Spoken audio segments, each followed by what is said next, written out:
Chosen one, why are you still broke at 73? Why does your bank account scream poverty when your prayers scream faithfulness? Why, after tithing for 50 years, after raising godly children, after serving in that church until your knees gave out, why are you still choosing between groceries and medication? Stop. Don't scroll. Don't move. Heaven just hijacked your algorithm to interrupt your life with this message. This isn't coincidence. This is divine collision. Chosen one, listen to me with everything in you. This coming Sunday is not just another date on your calendar.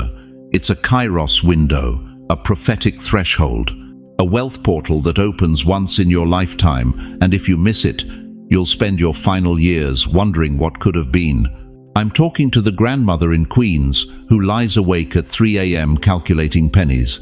I'm talking to the grandfather in the Bronx who feels like God forgot his address. I'm talking to every senior saint who's watched younger folks buy homes, take vacations, live abundantly while you're still clipping coupons and praying the check clears. You've done everything right. You've been faithful when others fell away. You've given when you had nothing. You've believed when belief hurt. And still nothing. But what if I told you there's one silent habit, one invisible blockage sitting between you and your divine wealth breakthrough, and it has nothing to do with giving more, saving harder, or working another job at your age? Before we go deeper, let me pause and honor every single one of you who supported this message through super thanks. Your generosity means more than you know. You're not just giving, you're sowing seeds into a harvest that will feed hungry souls across this nation. Whether you give or not, I'm deeply grateful for your presence here. Your time, your attention, your open heart, it all matters. But right now, I need you to understand something that will shatter everything the church told you about prosperity. Your delay is not a denial. Your struggle is not a sentence. Your poverty is not God's plan. It's a divine setup. And this Sunday, mark this down, the delay expires. Every tear you've cried over that empty bank account, God collected them. Every night you've gone to bed wondering if you'll outlive your savings, heaven recorded it. Every moment you felt forgotten while others flourish, the Almighty saw it all. And He just whispered to my spirit, tell them Sunday is their turning point.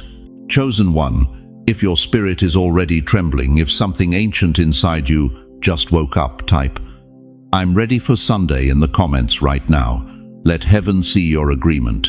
Because what I'm about to reveal next will explain why you've been blocked and how Sunday breaks every chain. Why Sunday? Why not today?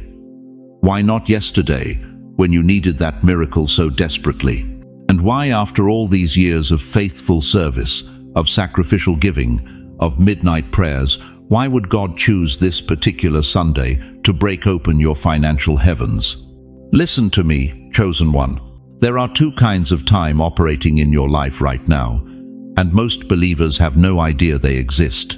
The Greeks called the first one chronos, tick-tock time, calendar time, the mechanical march of seconds and minutes that drain your life away while your bank account stays empty. You've been living in chronos for 70, 80, maybe 90 years, watching the clock, counting the days, wondering when. But there's another kind of time. The ancients called it kairos, the appointed time, the fullness of time, the moment when heaven crashes into earth and everything changes in an instant. Galatians 4:4 says, but when the fullness of time had come, God sent forth His Son. Not when Mary was ready, not when Joseph understood. When the fullness of time had come, kairos time. Divine timing that doesn't consult your calendar or your comfort. And this Sunday, this isn't chronos. This is kairos. You see, God doesn't operate on your schedule. He doesn't release provision when you think you're ready. He releases it when you're actually ready, when your character can handle your calling, when your spirit can steward your blessing, when your faith has been refined enough to carry what He's about to pour out. Think about the pattern woven throughout Scripture.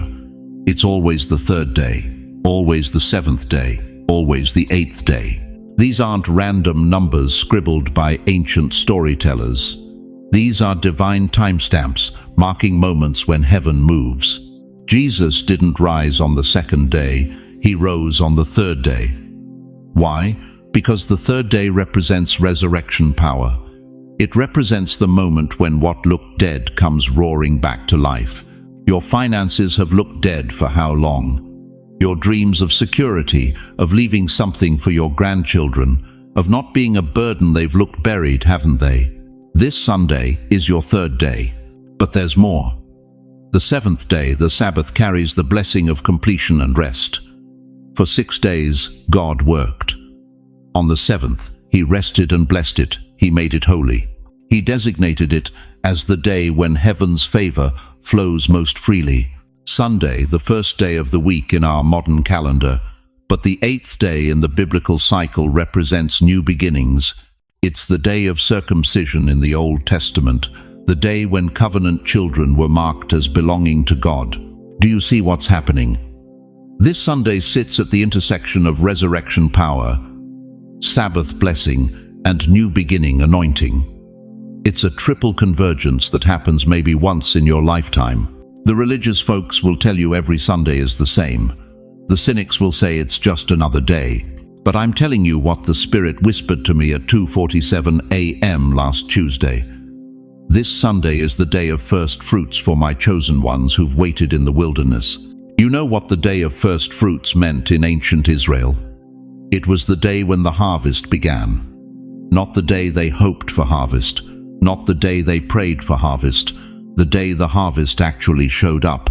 Leviticus 23 describes it as a day of waving the sheaf before the Lord, a prophetic declaration that what's coming is so abundant, they're celebrating before the full harvest even arrives. That's this Sunday for you. The first fruits of the financial breakthrough you've been bleeding for, crying for, almost dying for. But here's what breaks my heart. Here's what makes me want to reach through this screen and shake you awake. Some of you are going to treat this Sunday like every other Sunday. You're going to sleep in. You're going to scroll through your phone. You're going to let this kairos moment slip through your arthritic fingers because you've been disappointed so many times that you've built walls around your hope. And I get it. I understand. When you've waited 50 years for your moment and watched it not come, it's easier to stop believing than to risk another heartbreak. But what if, stay with me now, what if God waited until this Sunday specifically, because every Sunday before this one would have destroyed you? What if the blessing coming is so massive, so overwhelming, so beyond anything you've asked or imagined, that if it had arrived when you were 40 or 50 or even 65, you wouldn't have had the wisdom to steward it. You would have squandered it, lost it, let it slip away. Some blessings don't arrive early because early would destroy you. They arrive precisely when you're finally ready to receive them without them becoming your God. Think about Abraham. God promised him a son when he was 75, but Isaac didn't arrive until Abraham was 100, 25 years of waiting. Why? Because Abraham at 75 still had too much confidence in his own ability. Abraham at 100 had been so broken, so humbled, so emptied of self-reliance, that when the miracle came, he knew exactly where it came from. You're Abraham at 100 right now. This Sunday, you're ready. Your self-sufficiency has been crucified, your pride has been buried, your need to understand everything has been surrendered. You've been stripped down to raw, desperate faith, the kind of faith that moves God's heart. And here's what most preachers won't tell you because it sounds too good to be true. When God chooses a day to release something big, he picks a day when heaven is already open. Sunday, the day Jesus walked out of that tomb, is the day when the veil between heaven and earth is thinnest. It's the day when resurrection power is most accessible. It's the day when impossibilities bow their knees. So let me ask you directly, are you going to honor this kairos moment? Or are you going to treat it like chronos? Are you going to position yourself spiritually, emotionally, and practically for what God is about to release? Or are you going to let doubt, fear, and past disappointment rob you one more time? Say it out loud right now. Wherever you are, I receive divine timing. Not someday timing, not maybe timing, divine timing. This Sunday timing. Because, beloved, there's a reason God waited until this specific Sunday to open your financial river, a reason so profound, so strategic, so perfectly orchestrated that when I reveal it later, you're going to fall on your knees in gratitude that He made you wait. But first, you need to understand the one invisible habit that's been blocking 97% of believers from receiving their breakthrough, even when heaven is trying to hand it to them. You want to know why your financial struggles got worse after you turned 65? Why the medical bills started piling up right when your income got fixed? Why your children stopped helping right when you needed them most? Listen to me very carefully, chosen one. This is not bad luck. This is not coincidence. This is not even karma for some mistake you made 40 years ago. This is warfare. The enemy doesn't attack retirement-age believers because you're weak. He attacks you because you're dangerous. You carry something he's terrified of, decades of proven faithfulness, prayers that have been tested by fire, wisdom that comes from walking with God through valleys that would have destroyed younger souls. Your gray hair isn't a sign of decline.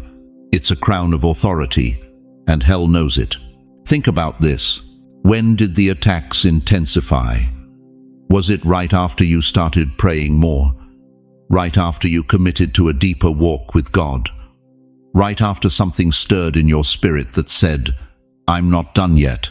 The devil doesn't waste ammunition on people who pose no threat. He reserves his fiercest assaults for those carrying the greatest destiny. And you, beloved, you're in his crosshairs because he sees what's coming through you this Sunday. Let me paint you a picture of what's really happening in your life right now. That medical bill that came out of nowhere, the one insurance won't cover. That's not just healthcare. That's a calculated attack designed to make you focus on lack instead of abundance. The enemy knows if he can keep you counting pennies, you'll never count your blessings. That fixed income that barely stretches to the third week of the month. You've been faithful with your Social Security check. You've budgeted down to the last dollar, but somehow there's always more month than money. You think that's just economics? No. That's spiritual sabotage designed to make you feel helpless, powerless, forgotten. That phone that doesn't ring like it used to. Your children are busy with their lives. Your grandchildren are lost in their screens. That friend you thought would be there forever. Gone. And you sit in that apartment in Queens or that house in Brooklyn, wondering if anyone even remembers you're alive. Let me tell you what the enemy is really doing. He's trying to isolate you before your breakthrough. He's trying to convince you that you don't matter anymore, that your prayers don't carry weight, that your voice doesn't count. Because he knows that when a senior saint who's walked with God for 50, 60, 70 years finally steps into their promised blessing, the shockwaves shake both heaven and hell. Job 12:12 says, "Wisdom is with the aged, and understanding in length of days." That's why you're under attack. Your wisdom is a weapon, your experience is a threat. Your testimony is dynamite to the kingdom of darkness. But here's what breaks my heart. Here's what keeps me up at night praying for people just like you. You've started believing the lies. You've started thinking that maybe this is just how life is for old people. Maybe poverty in your final years is normal. Maybe struggling to afford medication is just part of getting older. Maybe feeling forgotten is what happens when you outlive your usefulness. Stop. That's demonic programming. Psalm 92:14 declares, "They shall still bear fruit in old age. They shall be fresh and flourishing." Fresh, flourishing. Not barely surviving, not scraping by, not choosing between pills and groceries.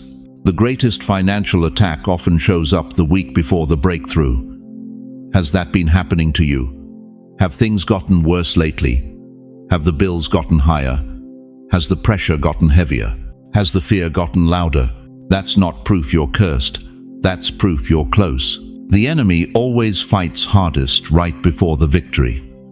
Pharaoh didn't chase Israel until they were at the edge of freedom. Goliath didn't roar until David stepped onto the battlefield. The storm didn't rage until Jesus was about to reach the other side. You're not going through financial pressure, beloved. You're going through spiritual pregnancy. Let that sink in. Every woman who's ever given birth knows that the greatest pain comes right before the delivery. The hardest contractions happen right before the baby crowns. The most intense pressure arrives right before the breakthrough.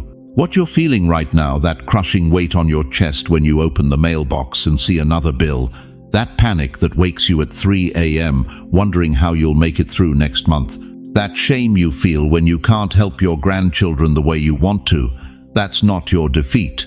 That's labor pains. Something is about to be born in your life that required this exact level of pressure to push it into existence. The enemy has been trying to crush you, but God has been using that same pressure to position you for delivery. This Sunday isn't just another church service. This Sunday is your due date. Everything you've been carrying, every prayer, every tear, every sleepless night, every moment you chose faith over fear, it's all been building toward this moment when heaven says, now. Now is the time to push. Now is the time to birth what I planted in you decades ago. The attack confirms the blessing. The warfare proves the worth. The intensity of the battle reveals the value of the victory. If this is hitting your spirit right now, if you feel something breaking loose inside you, type, "The attack confirms the blessing" in the comments. Let heaven see that you understand what's really happening, because what I'm about to show you next will reveal exactly what Sunday is releasing into your life, and why the enemy has been fighting so hard to stop it. Now listen to me carefully, chosen one, because what I'm about to reveal will explain why your prayers for provision have felt like they're bouncing off a brass ceiling. There are 3 invisible chains wrapped around your financial breakthrough, and every single one of them was forged in your own heart, not by God, but by years of disappointment, decades of waiting, and a lifetime of watching others receive what you've been praying for. Block has sown the poison of unworthiness. You wake up every morning believing a lie. You look in that mirror and see someone who's too old, too late, too damaged by past mistakes to deserve God's abundance. You've convinced yourself that financial breakthrough is for younger people with shinier resumes and cleaner histories. You've spent 70, 80, 90 years accumulating every reason why God shouldn't bless you, and then you wonder why the blessing doesn't come. But let me shatter that deception right now with the Word of God.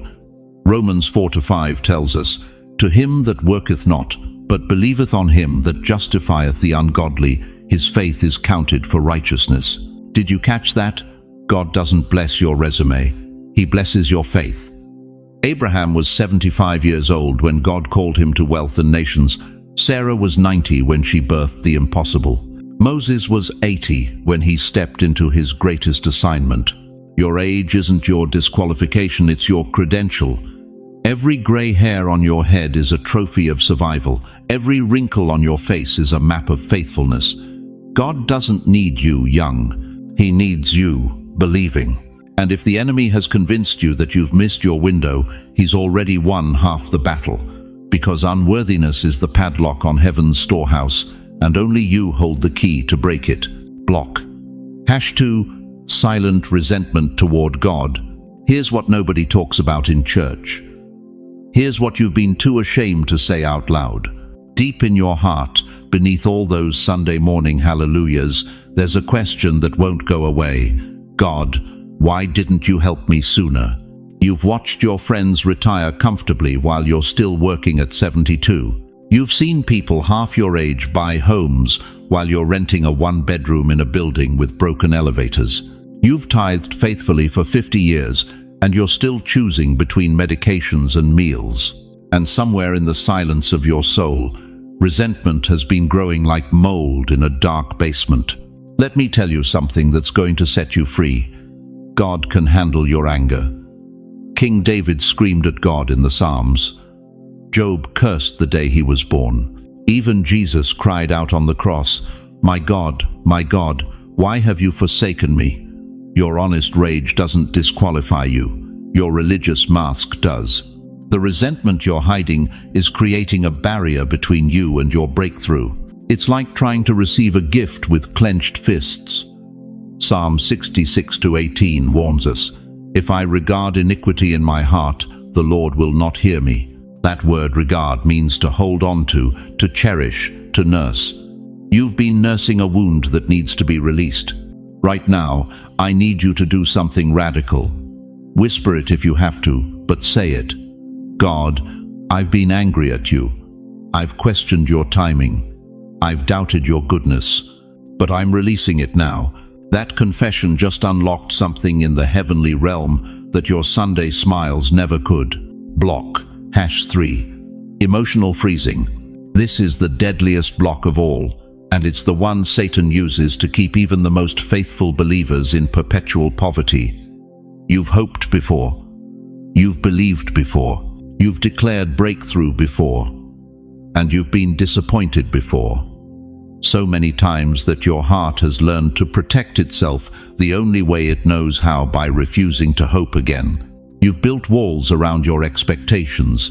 You've lowered your prayers to match your experience instead of God's promises. You tell yourself, "I'm just being realistic," but what you're really doing is creating a self-fulfilling prophecy of lack. Because here's the supernatural truth that will change everything.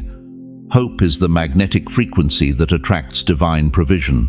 Hebrews 11:1 declares, "Faith is the substance of things hoped for, the evidence of things not seen." Did you see that progression? Hope comes before faith. Hope is the womb where miracles are conceived. When you stop hoping, you stop the flow. When you freeze emotionally, you freeze financially. Satan doesn't fear your money, beloved. Money is just paper. He fears your hope, because hope is the channel through which heaven floods earth with abundance. When you dare to hope again, when you risk disappointment one more time, you're actually opening a portal that hell has been desperately trying to keep sealed. But I can hear some of you right now. "Pastor, I'm tired of hoping. I can't take another disappointment." I understand. Your heart has been broken so many times it feels like it's held together with spiritual duct tape. But what if this Sunday is different? What if this is the kairos moment when your hope collides with God's timing and creates an explosion of provision? Whisper this out loud right now, even if your voice shakes. "Lord, thaw my hope." Say it again. Let those 3 words crack the ice that's been wrapped around your expectations for decades. Because on the other side of that thaw is a flood of blessing that's been building behind the dam of your frozen heart. These 3 blocks, unworthiness, resentment, and frozen hope, they've been working together like a 3-strand cord to strangle your financial destiny. But this Sunday, when heaven opens that wealth portal, you need to make sure nothing is blocking the flow.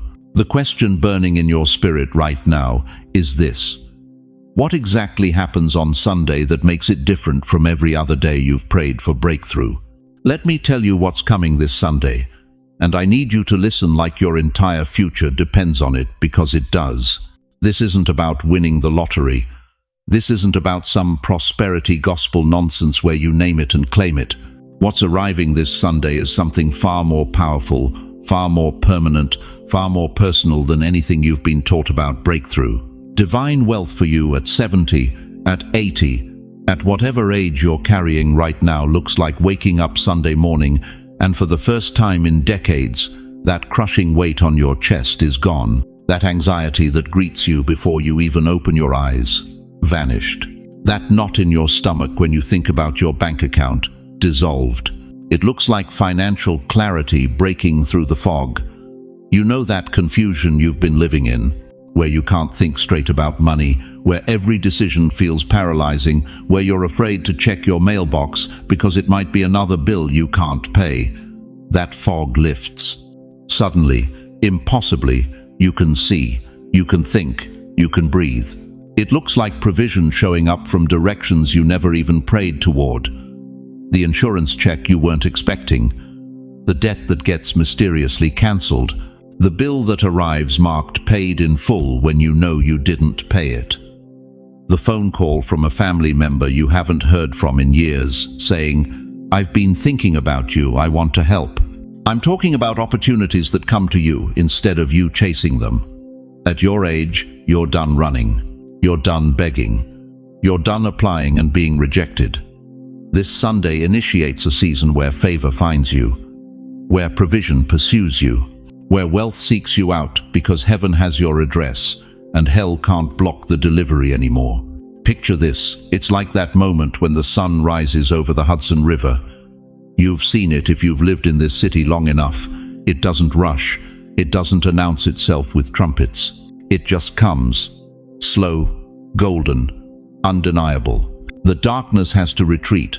The shadows have no choice but to flee. That's what's happening in your financial life this Sunday. But here's what breaks my heart about most believers your age. You think divine wealth is just about money. You think breakthrough is just about your bank account finally showing 4 digits instead of 2. But God is about to break generational financial curses that have been choking your family tree for 100 years. Your grandfather died broke. Your father struggled his whole life. You've been barely making it, and you've watched your children inherit the same struggle, the same stress, the same cycle of never enough. But Exodus 20:5 talks about iniquity visiting 3 and 4 generations.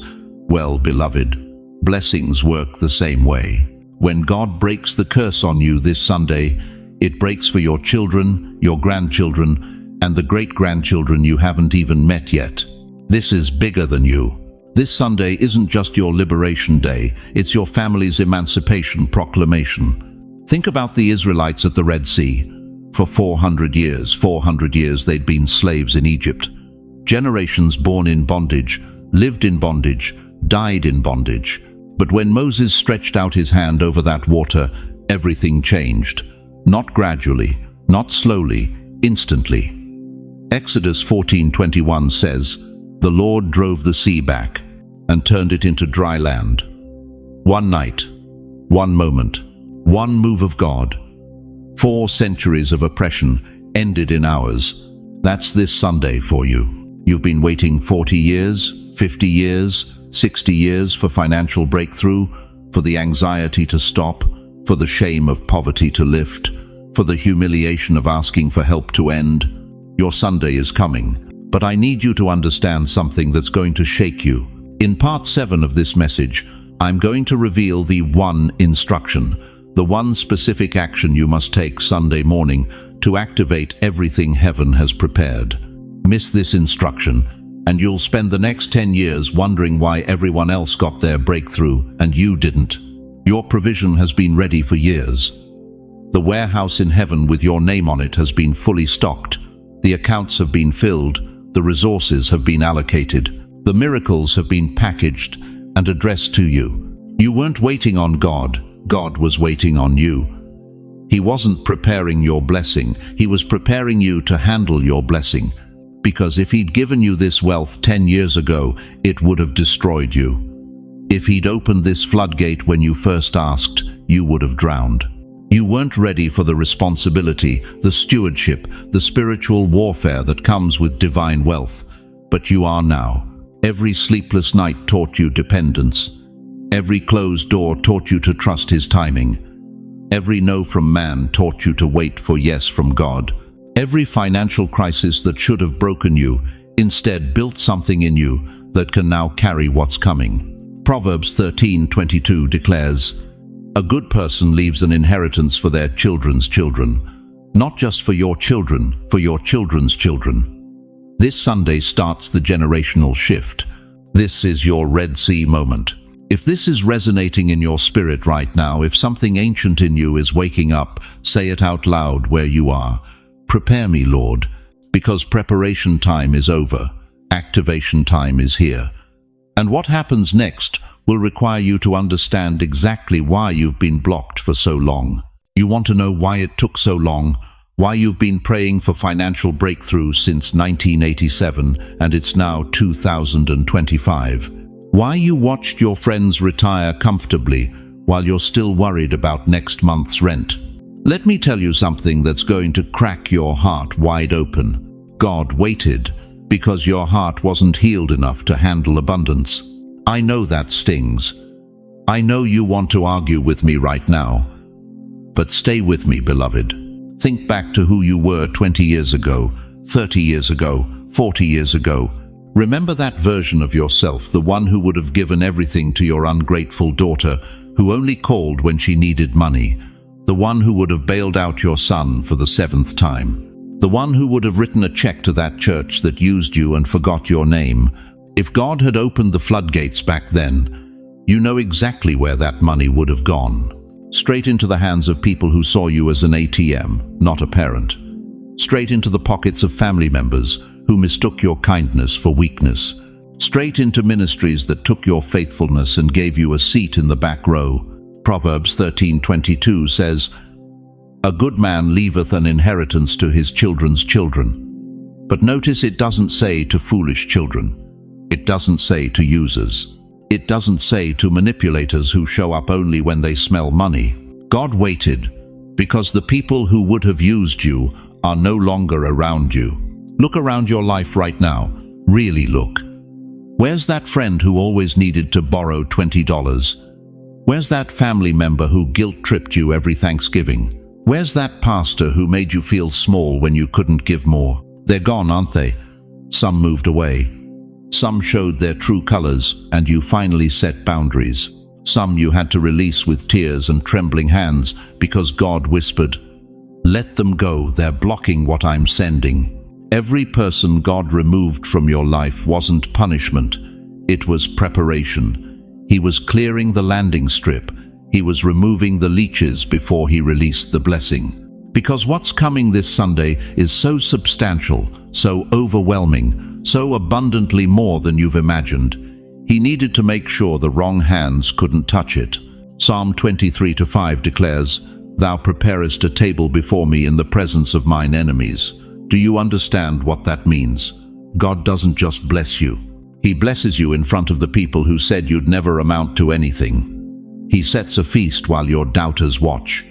But first, he has to remove the ones who would poison the meal. God waited because this Sunday, your spirit finally reaches spiritual maturity. You're 72 now, 75, 83, and you know what? You're no longer the person you were at 45. That woman who believed every promise, she's been refined. That man who trusted every smile, he's been tested. You've walked through enough fire to know the difference between fool's gold and the real thing. You're no longer impulsive, you pray before you give. You're no longer naive, you've been betrayed enough to recognize red flags. You're no longer easily manipulated. You've learned that no is a complete sentence. You're ready. This is why Moses was 80 when God called him to deliver Israel. This is why Abraham was 100 when Isaac was born. This is why Anna was 84 when she prophesied over baby Jesus. God waits until you're seasoned, until you're scarred, until you've accumulated enough wisdom to steward what he's about to release. 1 Timothy 6-9 warns, "They that will be rich fall into temptation and a snare." But you've already faced those temptations, haven't you? You've already walked through those snares. You've already learned what money can't buy: peace, health, genuine love, salvation. Now you're qualified. Now you're trusted. Now you can handle wealth without it handling you. Every gray hair on your head is a lesson learned. Every wrinkle on your face is a testimony carved in flesh. Every scar on your heart is proof you survived what should have destroyed you. You are not too old for this blessing. You are exactly the right age for it. Think about the timing. If God had made you wealthy at 30, would you have spent it on your glory or his?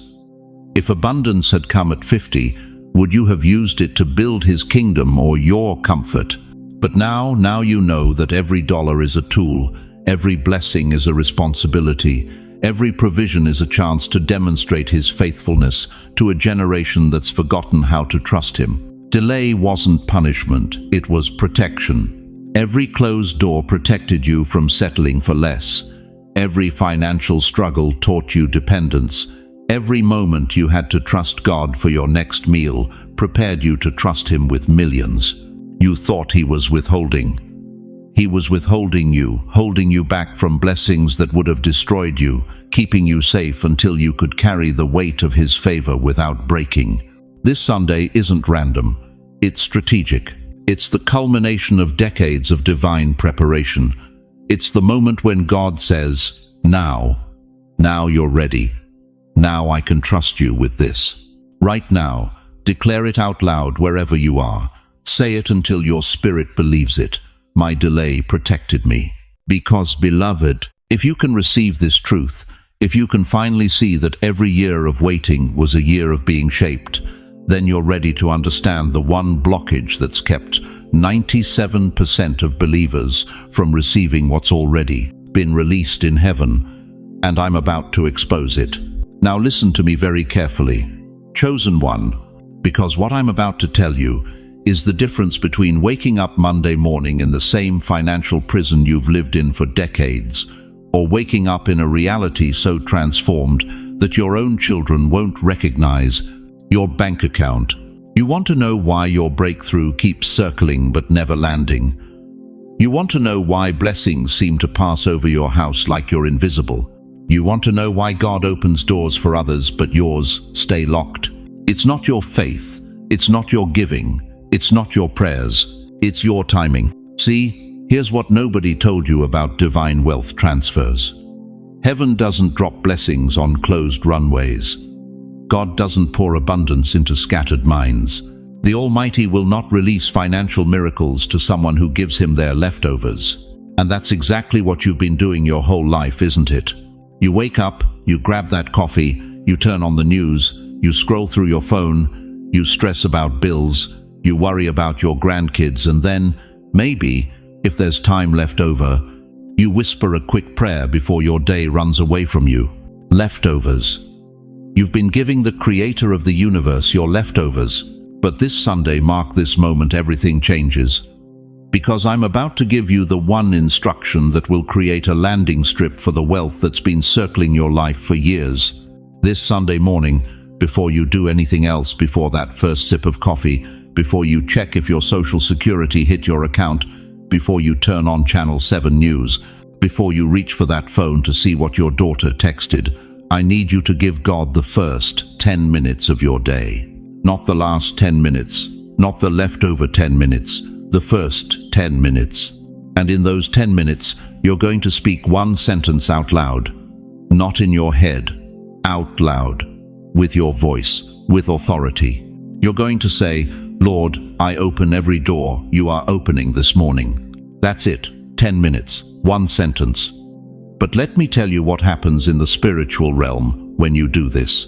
First, you create alignment. Think about it like this. You ever try to tune in an old radio? You've got to get the dial exactly right, or all you hear is static. That's what most believers sound like to heaven. Static, interference, noise. But when you give God your first moments, when you prioritize Him before the world gets its claws in you, something clicks into place. Suddenly, you're tuned in. Suddenly, heaven can hear you clearly. Suddenly, the frequency matches. Second, you signal readiness. You know what kills more blessings than doubt? Hesitation. Spiritual hesitation. God's been trying to hand you abundance for years, but your hands have been full of worry, full of distraction, full of the world's agenda. But those first 10 minutes, that's you putting down everything else and lifting empty hands toward heaven, saying, I'm ready, I'm available, I'm positioned. Third, and this is the one that's going to shake you, you break the blockage of spiritual hesitation. See, most people say they want God's blessing, but their mornings tell a different story. Their mornings say, God, you're important, but coffee is more important. You're valuable, but the news is more valuable.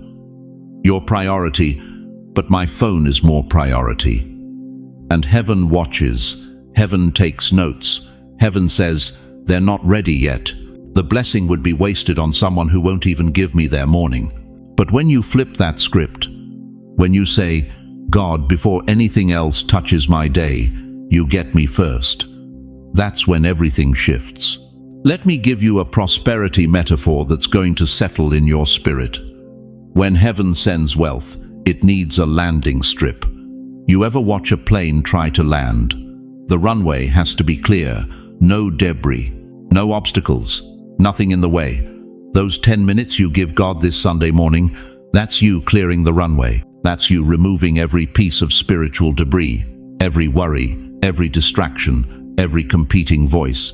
So when that blessing comes in for landing, there's nothing blocking it. And here's what's going to blow your mind. You ready for this? You're not waiting for the blessing anymore. The blessing is waiting for you. Did you hear me? That financial breakthrough you've been praying for, it's already in the air. It's already been released from heaven's treasury. It's already got your name on it. But it's been circling,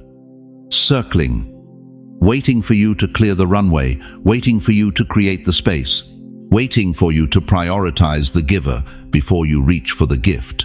This Sunday morning, that changes. This Sunday morning, you're going to do what 97% of believers won't do. You're going to give God your first and your best.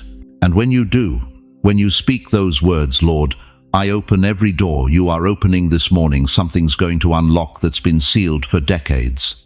Your children are going to call you Monday asking what happened. Your bank is going to send you notifications you've never seen before. Opportunities are going to present themselves out of nowhere. People are going to reach out with offers that make no logical sense. Because when you align your morning with heaven's agenda, heaven aligns your week with supernatural provision. But you have to make the choice right now. Not Sunday morning when your alarm goes off and you're groggy and tempted to hit snooze. Right now, you have to decide that this Sunday is different. That this Sunday, God gets you first. Comment below right now, I will give God my first 10 minutes. Type it out. Let the spiritual realm see your agreement. Let heaven mark your declaration. Because, beloved, what happens Sunday morning is going to determine what happens Sunday afternoon, Sunday evening, and every day after that. The runway is about to be cleared. The blessing is about to land. The only question left is, will you be ready to receive it? Let me tell you something the church won't tell you. Something they're too scared to say out loud because it sounds too real, too raw, too much like spiritual warfare instead of Sunday morning politeness. Every single breakthrough in Scripture, every deliverance, every miracle, every moment when heaven cracked open and poured out abundance, it was preceded by one thing: silence. Crushing, suffocating silence that felt like God packed his bags and left town. Think about it. The night before the Red Sea parted, the Israelites were trapped between Pharaoh's army and certain death. No angel showed up with a preview. No burning bush gave them a pep talk. Just darkness, terror, and the sound of chariot wheels getting closer. Exodus 14:10 says they were terrified and cried out to the Lord. That's Bible speak for panic attack. The night before David killed Goliath, he was a nobody shepherd kid while grown men cowered in their tents. The night before Daniel walked out of that lion's den, he spent hours in the dark with hungry predators circling. The night before Lazarus walked out of his tomb, his sisters wept over a corpse that had been dead for 4 days. You see the pattern. The darker the night, the closer the breakthrough. But here's what I need you to understand, chosen one, especially those of you in your 70s, 80s, 90s, Saturday night hits different when you're our age, doesn't it? The house gets too quiet. The walls close in. You sit in that same chair you've sat in for 30 years, and suddenly every regret you've ever buried comes knocking. That business you should have started, that dream you gave up on, that marriage that fell apart, that child who won't call anymore. Saturday night loneliness is its own kind of warfare. You turn on the TV but nothing holds your attention. You call your daughter but it goes to voicemail again. You look at your bank statement and feel that familiar knot in your stomach. You think about Sunday coming and wonder if you're fooling yourself, if this message is just another false hope, if you're too old, too broke, too forgotten for God to show up now. That heaviness settling over your chest right now, that's not depression, beloved. That's not your mind playing tricks. That's strategic spiritual assault. Let me be blunt with you. The enemy is not stupid. He's been doing this for 6,000 years. He knows exactly when to strike. He knows that Saturday night, the night before your breakthrough Sunday, is when your defenses are lowest, when the silence is loudest, when doubt slips through the cracks like cold air under an old door. 1 Peter 5-8 warns us, "Your enemy the devil prowls around like a roaring lion looking for someone to devour." But notice what it doesn't say. It doesn't say he attacks during your worship. He attacks during your waiting. He doesn't ambush you in church. He ambushes you in your kitchen at 11 p.m. when you're alone with your thoughts. And he whispers the same lies he's been whispering since the Garden of Eden. Did God really say this Sunday would be different? Look at your life. Look at your age. Look at how many Sundays have come and gone with nothing changing. Why would this one be any different? Here's why, and I need you to hear this with every fiber of your being. The enemy only fights battles he's afraid of losing. He doesn't waste ammunition on people who pose no threat. But you?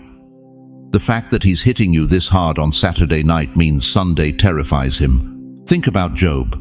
Satan himself had to ask God's permission to touch him. Why?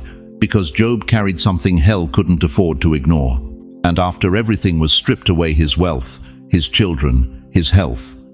Job 42-10 records the breakthrough. After Job had prayed for his friends, the Lord restored his fortunes and gave him twice as much as he had before. But notice the timing. The restoration didn't come during the suffering. It came after the darkest night, after the final test. You're in that after moment right now, chosen one.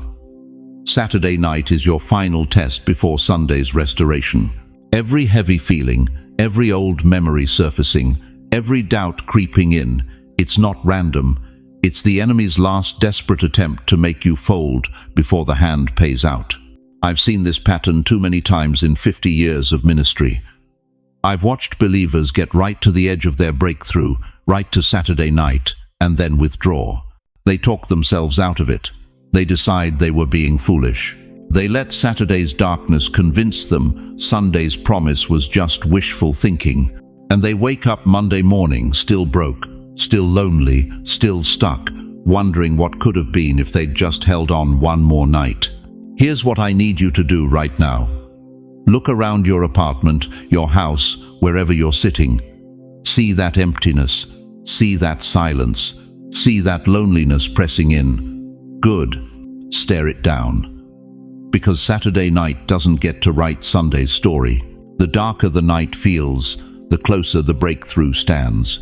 Your Saturday sorrow is the birth canal for Sunday's joy. And there's a specific reason the enemy tries this right before your wealth breakthrough, a reason rooted in how heaven's economy actually works, which I'll reveal in just a moment. But first, I need you to make a declaration, out loud right where you are. Say it, I will not fold on Saturday night, because, beloved, Sunday's coming, and with it, everything changes. Listen to me, chosen one. While you're sleeping this Saturday night, while your body rests in that worn-out bed in your Brooklyn apartment or that small house in Staten Island, something massive is happening in the invisible realm. Something so powerful that if your spiritual eyes were open, you'd fall to your knees in awe. God doesn't just drop blessings on Sunday morning like some cosmic Amazon delivery. No. Heaven operates with military precision, divine strategy, angelic choreography, and the breakthrough you're about to receive this Sunday, it's being assembled right now in the spirit realm, piece by piece, angel by angel. You want proof? Let me show you something that will shake your theology to its core. Daniel chapter 10. This prophet prayed for 21 days straight. 21 days, can you imagine? 3 weeks of crying out to God, wondering if anyone was listening. But here's what Daniel didn't know. The angel, Gabriel, had been dispatched the very first day, the very first prayer. But warfare in the heavenly realm delayed the answer for 3 weeks. Daniel 10:12 says it plainly, "Do not be afraid, Daniel. Since the first day that you set your mind to gain understanding and to humble yourself before your God, your words were heard, and I have come in response to them." The first day. not the 21st. The first. Your answer was released before you even finished praying. But the delivery? That requires angelic alignment. Right now, this very moment, there are angels receiving assignments with your name on them. Not metaphorically, not symbolically, literally. Hebrews 1:14 calls them ministering spirits sent to serve those who will inherit salvation. Sent, dispatched, assigned to you. And Saturday night, the night before your Sunday breakthrough, is when they take their positions. Think about Jacob in Genesis 32. All night long he wrestled with an angel. All night. His hip got dislocated. He limped for the rest of his life. But by morning, by sunrise, he had a new name, a new identity, a new blessing. Israel, Prince with God. The struggle at midnight became his strength at daybreak. Some of you watching this right now, you can't sleep on Saturday nights, can you? You wake up at 2 a.m., 3 a.m., your mind racing, your body aching. You think it's insomnia. You think it's anxiety. You think it's your medications wearing off. But what if I told you it's activation? What if those restless Saturday nights aren't punishment, they're preparation? What if your spirit is so sensitive to the angelic realm that you can feel the shift happening before your mind understands it? The streets of heaven glow a little brighter on the eve of your blessing. The throne room gets louder with declarations over your life. Angels move faster, positioning themselves around your finances, your health, your family, your future. Paul understood this. Acts 16 tells us he received a vision at night, a man from Macedonia begging him to come help. That nighttime vision changed the entire trajectory of Christianity in Europe. Nighttime isn't when God sleeps. It's when he speaks loudest to those whose ears are finally quiet enough to hear. But here's what breaks my heart, dear one. Here's what the enemy has been hiding from you all these years. Most believers miss their breakthrough not because God didn't send it, but because they blocked it with doubt right before delivery. You've been faithful for 70 years. You've prayed, you've tithed, you've believed. And Saturday night comes. You feel that stirring in your spirit, that restlessness in your bones. And instead of recognizing it as angelic activity, you call it anxiety. You take a pill to make it stop. You turn on the TV to distract yourself. You tell yourself you're just getting old, just feeling lonely, just worrying too much. And the angels assigned to your breakthrough, they're standing right there in your bedroom, waiting for your agreement, waiting for your faith to say yes, waiting for your spirit to align with heaven's movement. Psalm 34:7 declares, "The angel of the Lord encamps around those who fear him, and he delivers them." Encamps. That's military language. That's strategic positioning. That's a divine perimeter being established around your life. Saturday midnight is setup time. Sunday morning is showtime. Your insomnia is intercession. Your restlessness is readiness. Your Saturday night struggle is preparation for your Sunday morning surprise. Heaven prepares your blessing before you wake, but your spirit must stay open. Your faith must stay active. Your mouth must stay surrendered. So let me ask you something that will determine whether you receive or reject what's coming. When you feel that stirring Saturday night, when your spirit won't settle, when sleep won't come, when something feels different in the atmosphere, will you recognize it? Will you lean into it? Will you whisper, "Yes, Lord, I'm ready. Send what you're sending. Release what you're releasing. I receive it"? Or will you medicate it, ignore it, dismiss it as just another sleepless night in a long line of sleepless nights? The angels are already receiving their orders. Your Sunday breakthrough is already being assembled. The only question left is whether you'll be spiritually awake enough to receive what heaven is about to release. If you understand what I just revealed, if something in your spirit just clicked into place, type this in the comments right now. Angels are aligning my Sunday, because what I'm about to show you next will expose the one thing, the one invisible habit that's been blocking 97% of believers from receiving their financial miracle. And beloved, it's not what you think. You want to know the truth? The real truth about why you're 78 years old and still struggling? Let me tell you something that's going to cut deep, but it's going to set you free. Time doesn't delay wealth, readiness does. I know what you're thinking right now. You're sitting there saying, "But I've been ready. I've been faithful for 50 years. I've tithed when I didn't have it. I've prayed until my knees wore grooves in the carpet. How much more ready do I need to be?" And that's exactly the lie the enemy wants you to believe. That your financial struggle is somehow proof of your spiritual failure. That if you were really chosen, really anointed, really favored, you wouldn't be choosing between blood pressure medication and the electric bill. But what if I told you something that's going to shatter that lie forever? What if the delay wasn't punishment, it was protection? Look at me. Think back to who you were 20 years ago, 30 years ago. Think about the people who were in your life then, the friends who betrayed you, the family members who used you, the spouse who didn't value you, the business partners who would have robbed you blind. Now imagine, just imagine if God had released your financial breakthrough back then. If that $1 million blessing had dropped into your lap in 1995 when your cousin was still drinking heavy and your daughter was married to that man who couldn't keep a job.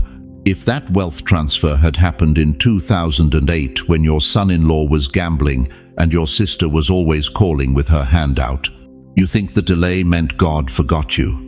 No, beloved. It meant God was flooding your future, not your past. He was waiting, watching, protecting what he'd already assigned to you. Because if the blessing came sooner, the wrong people would have spent it, stolen it, or broken you with the weight of their expectations. The Bible says it plainly in Ecclesiastes 3:1, "To everything there is a season, and a time to every purpose under heaven." Not your timing, his timing. And his timing is always perfect, even when it feels cruel. You know what breaks my heart? I meet seniors every single day who carry regret like a chain around their necks. I should have invested differently. I should have saved more. I should have worked harder. I should have married better. Should have. But what if every should have was actually a shield? What if every closed door was God's hand protecting you from a disaster you couldn't see coming? What if every financial setback was heaven repositioning you for a setup so magnificent that if it had come earlier, you wouldn't have had the character to steward it? Think about Joseph. Genesis 37-50. 17 years old when he got the dream. 30 years old when he stepped into the palace. 13 years of delay. 13 years of betrayal, slavery, false accusations, and a prison cell that smelled like death. But here's what Joseph understood, that you need to understand right now: the blessing didn't skip him. It waited for him to grow into it. If Pharaoh had made Joseph prime minister at 17, that cocky kid would have destroyed Egypt in a week. But at 30, after 13 years of being stripped, tested, refined, and rebuilt, he saved the known world from famine. Your delay has been your seminary. Your struggle has been your doctorate. Every bill you couldn't pay taught you dependence on God. Every relationship that fell apart removed people who would have poisoned your abundance. Every closed door redirected you away from a path that would have led to destruction.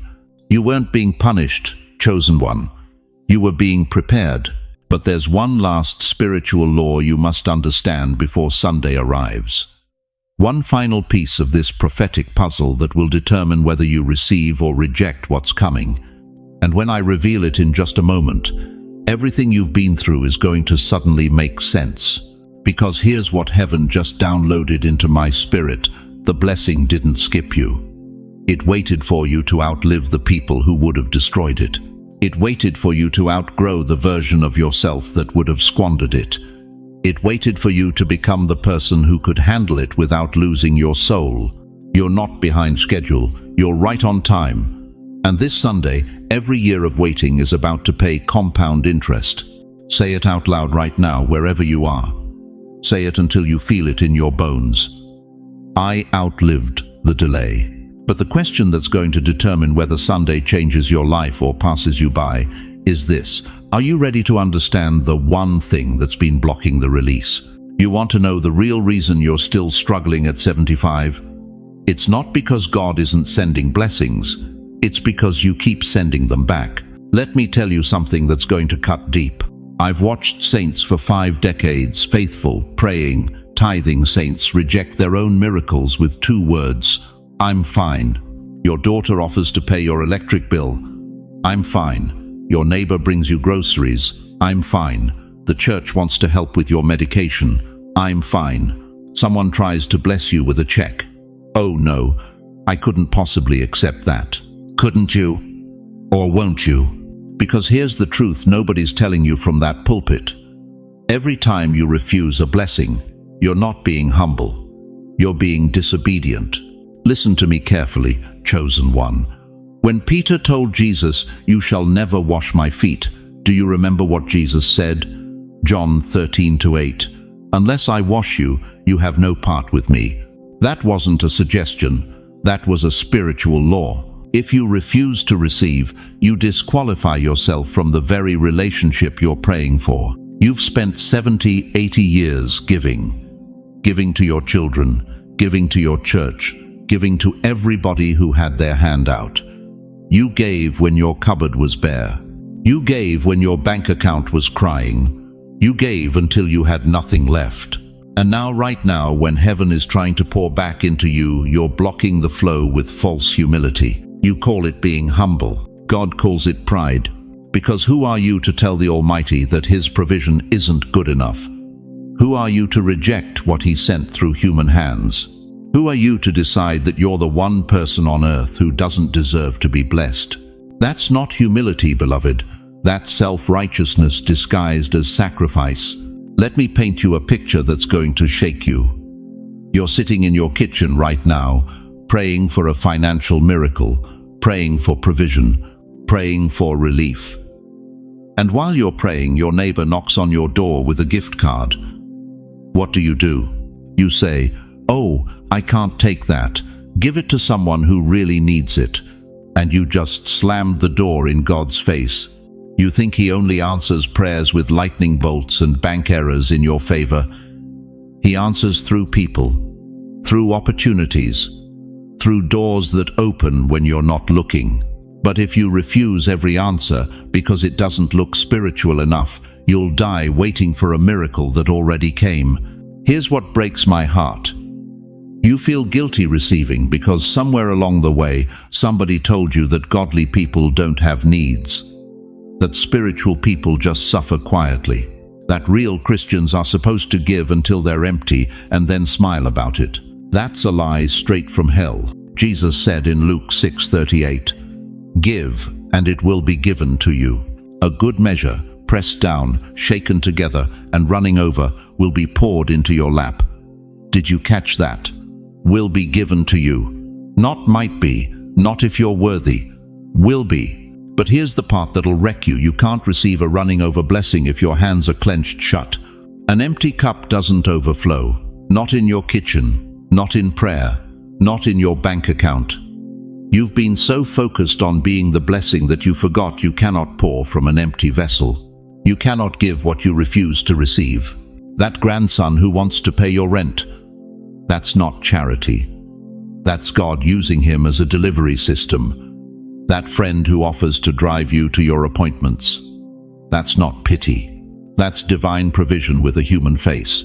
That check from the church benevolence fund, that's not a handout. That's your harvest coming back. But you keep refusing, keep minimizing, keep saying, other people need it more. And you know what happens? You stay empty. You stay struggling. You stay stuck. Not because God isn't faithful, but because you won't let Him be faithful to you. Receiving is not selfish. Receiving is worship. When you accept what God sends, you're saying, "I trust you to take care of me." When you refuse it, you're saying, "I'll handle this myself." And beloved, how's that working out? This Sunday, Mark, this is your reset button. It's the day you stop playing small, stop playing poor, stop playing like you don't matter enough to be blessed. Because every blessing you reject doesn't just hurt you. It robs the person who was trying to obey God by blessing you. You're not just blocking your miracle, you're blocking theirs. So right now, I need you to break that cycle. I need you to make a declaration that's going to shift everything. Type it in the comments so heaven sees your agreement, so the enemy knows you're done playing victim, so your own spirit remembers who you really are. Type, I choose to receive. Because what's coming this Sunday requires your hands to be open, your heart to be ready, and your spirit to finally understand that you are worthy, not because of what you've done, but because of whose you are.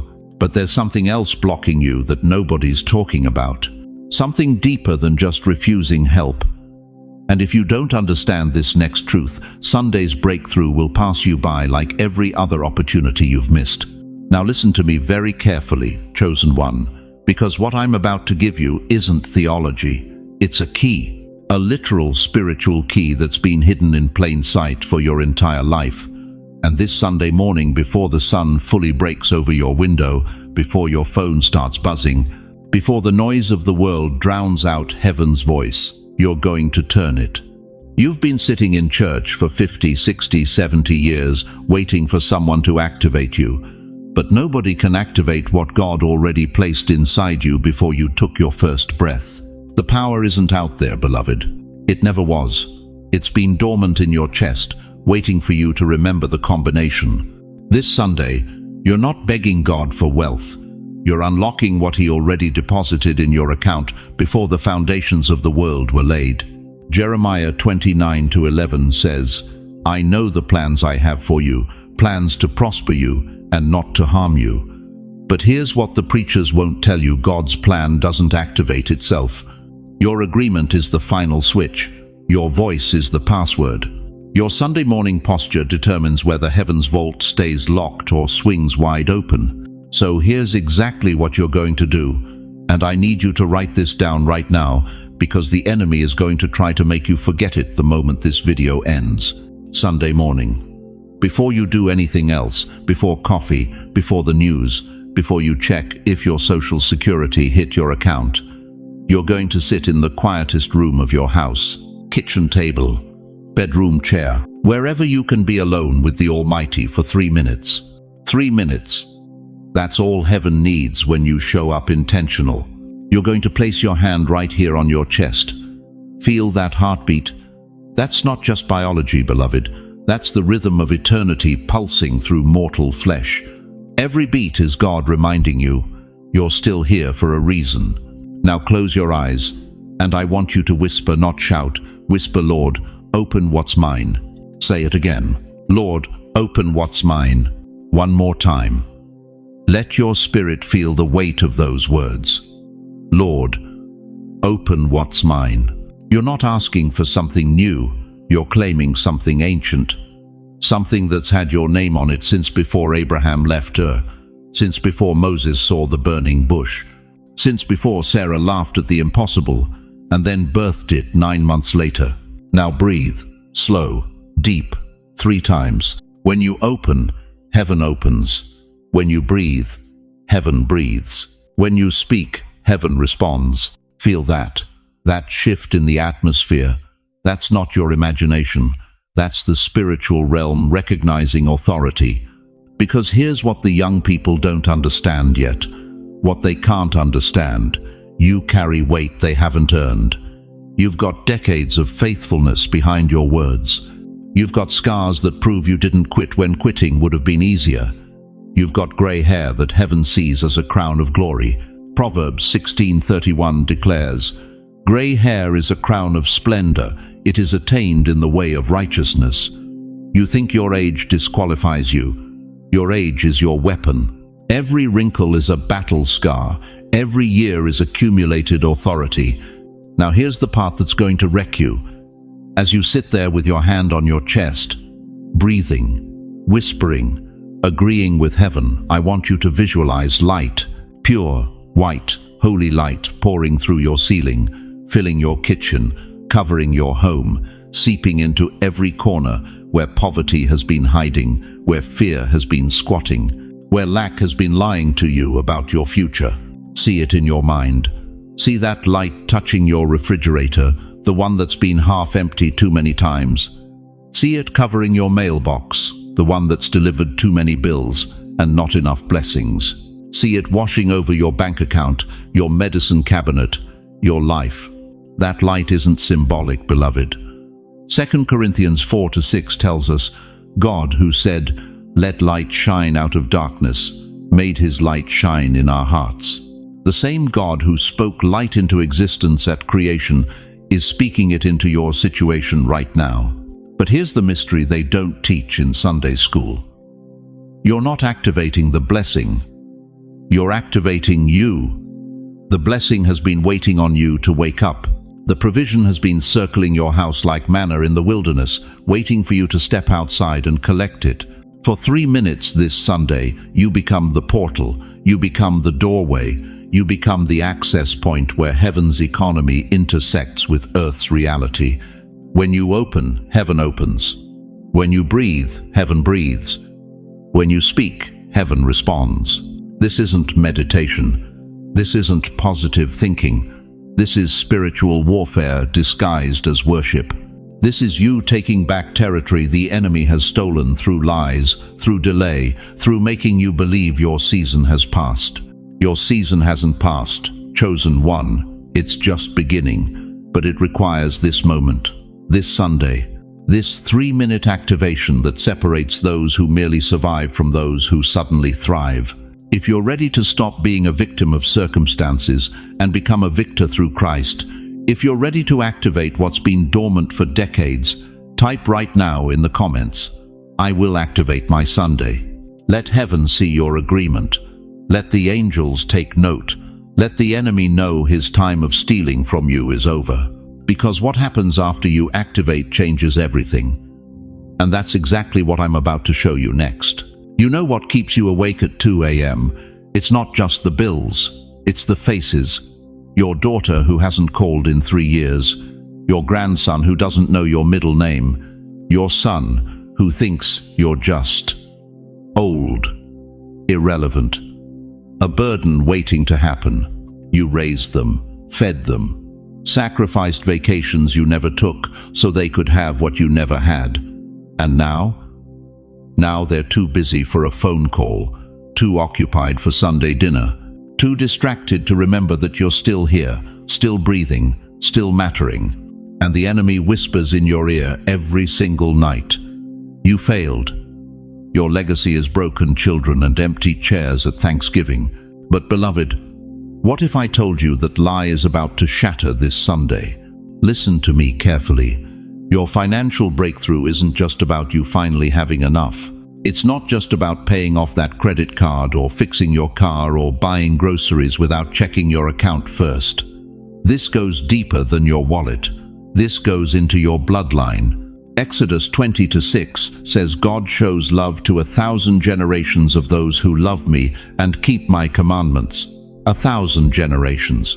Not just you, not just your kids. 1,000. Your Sunday breakthrough is a stone dropped in the river. And dear one, when that stone hits the water, the ripples don't stop at your bank account. They touch your children. They reach your grandchildren. They flow to souls yet unborn who will carry your name and wonder who you were. You think you're the end of the line. You think you're the final disappointment in a family tree full of struggle. You think 3 generations of poverty, addiction, and broken dreams ends with you lying in some nursing home bed, forgotten. No, you're not the last in the line. You're the one who turns the whole line. Think about Ruth, a widow, a foreigner, gleaning leftover grain in fields that didn't belong to her, surviving on scraps. Nobody would have blamed her for believing her story was over. But Ruth 4:13-17 tells us she became the great-grandmother of King David. From her poverty came the bloodline of Jesus Christ himself. One woman's faithfulness. One woman's refusal to give up. One woman's willingness to receive what God offered. And the entire trajectory of human history shifted. That's you this Sunday. You think your ungrateful children define your legacy. They don't. You think your estranged family determines your worth. They can't. You think the years of financial struggle have disqualified you from generational blessing. Listen to me, your struggle has qualified you. Every night you went to bed hungry so your kids could eat, God was taking notes. Every time you chose faith over fear when the bank account screamed zero, heaven was recording it. Every prayer you whispered over children who stopped listening, the Almighty collected like precious jewels. And this Sunday, the return comes. Not just for you, for them, for their children, for the ones carrying your DNA who haven't been conceived yet. 2 Corinthians 9-8 promises, "And God is able to bless you abundantly, so that in all things at all times, having all that you need, you will abound in every good work." All things, all times. Not just your season. Every season that follows. Your blessing is generational correction, not just personal reward. When that money hits your account, when those doors swing open, when provision floods in from sources you never imagined, your daughter will notice, your son will call, your grandchildren will ask questions, not because you'll brag, but because transformation is loud even when you're quiet. They'll see you at 75 taking that trip you always dreamed about. They'll watch you at 82 giving to causes that matter. They'll witness you at 68, speaking with authority that only comes from watching God prove himself faithful. And something will shift in them. The generational curse of lack, broken. The family pattern of barely surviving, shattered. The legacy of struggle, rewritten. But here's what you need to understand right now. This Sunday isn't automatic.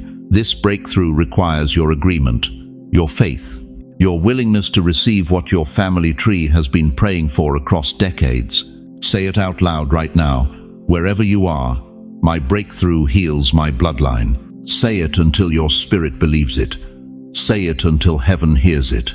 Say it until hell trembles at the sound of a senior saint who just remembered they're not finished, they're just getting started.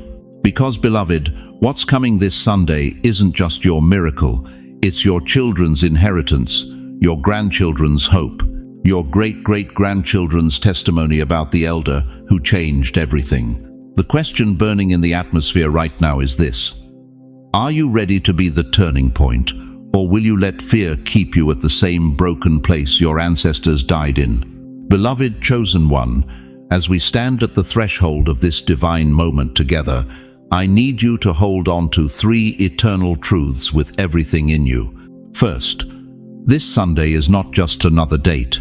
It's your appointed kairos window, your wealth portal that rewrites generational history. Second, your delay was never denial.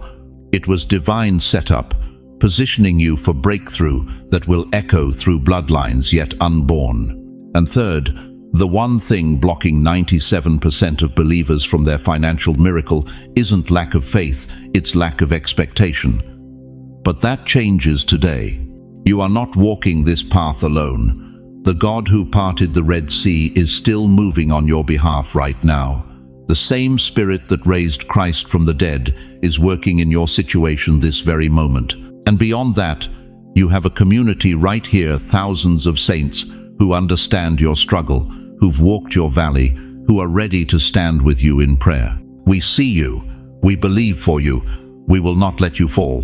Now let me ask you this one final question, and let it settle deep in your spirit. If God has brought you through 70, 80, 90 years of trials, if He's sustained you through everything that should have destroyed you, why would He abandon you now at the edge of your greatest victory? Before I release you, join me in this prayer. Close your eyes, place your hand on your heart, and let me speak over your life with the authority of someone who has watched God move mountains. Heavenly Father, Abba, the God who sees, I place my hand on the shoulder of every precious soul hearing these words. You know their bank accounts, you know their fears, you know the nights they've wept wondering if provision would come. Lord, this Sunday, let heaven invade their circumstances with undeniable breakthrough. Open doors rusted shut by years of waiting. Release resources held back by spiritual blockage. Send divine connections, unexpected checks, supernatural opportunities that bear your fingerprints. Let their children call. Let their grandchildren remember. Let their legacy shift from struggle to abundance. Father, give them rest tonight. Let them sleep in peace, knowing you are working while they rest. And when Sunday dawns, let them wake to the sound of heaven's release over their finances, their family, their future. In Jesus' name, Amen. Now, I need you to do something. Comment below and tell us what you're believing God for this Sunday. Ask us to pray with you. Share your testimony. Let this community surround you with faith. And please, share this message with someone who needs to hear that their breakthrough is closer than they think. Thank you for staying with me through this entire word. Thank you for opening your heart, for trusting this moment, for believing that your Sunday is sacred. If you haven't already, subscribe to this channel and turn on notifications, because your breakthrough journey is just beginning and we're walking it together. You are chosen. You are loved. And this Sunday, you are wealthy. Go in peace. Go in expectation. Go knowing heaven just scheduled your turning point. God bless you mightily, beloved. Your finest hour has arrived.